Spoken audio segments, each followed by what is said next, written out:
CM Chandrababu పర్యటనకు ఒక్కరోజు ముందు జమ్మలమడుగులో రాజకీయం ఒక్కసారిగా వేడెక్కింది.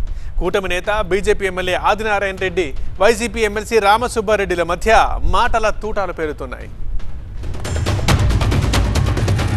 రామసుబ్బారెడ్డి అతి ఎక్కువైతే ఇంకా జరిగేది చెప్పుదెబ్బలు పడేది గ్యారంటీ. అది అతని గ్యారంటీ అయితే జరగదు.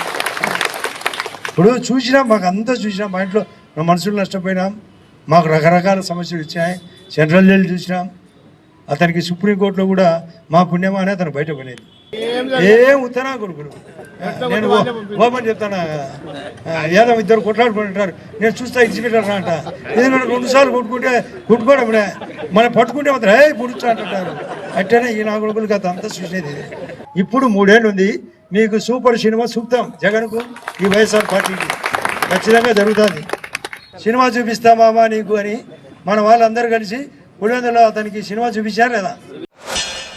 నువ్వు వినాశకాలే విపరీత బుద్ధి, నా ఇష్టం మా ఊరు అంటాడు. నీ ఇంట్లో అంటే నువ్వు చేసుకో, ఊరిని జాగిరి కాదు. పులివెందుల్లో సినిమా చూపించినా ఆ సినిమా మళ్ళీ వేస్తాను అంటాడు. అంటే లోకల్ బాడీ ఎలక్షన్ దగ్గరకు వస్తున్నాయని ఒక కారణం అయితే, నీకెవ్వరు భయపడే వాళ్ళు లేరు. నేను ఒకటే చెప్పా, 2 ఏళ్ళు నేను జైల్లో ఉంటే మా ఇంట్లో ఆడవాళ్ళు రాజకీయం చేశారు. 3 కౌన్సిల్ గెలిస్తే రాజీనామా చేస్తానని చెప్పావు. రాజీనామా ఆ రోజు కూడా చేయలేదు. నువ్వు ఎక్కడ మాట మీద నిలవలే. నువ్వు నన్ను చెప్పుతో కొడతావన్నా, నువ్వు బెదిరించే భయపడే వ్యక్తిని కాదు. నువ్వు భయపడి నువ్వు ప్రత్యక్షంలో మాట్లాడుతున్నావు. భయపడేది నీవు. నీ రాజకీయ జీవితం పతనమవుతుంది. అదేవిధంగా ఇలాంటి వాళ్ళని అనకొండల్లాగా తయారు చేసి చంద్రబాబు నాయుడు గారు ఆ రోజు 2018లో ఏం జరిగిందో మళ్ళీ పునరావృతం అవుతుందని చెప్పి నేను చంద్రబాబు నాయుడు గారికి చెప్తున్నా.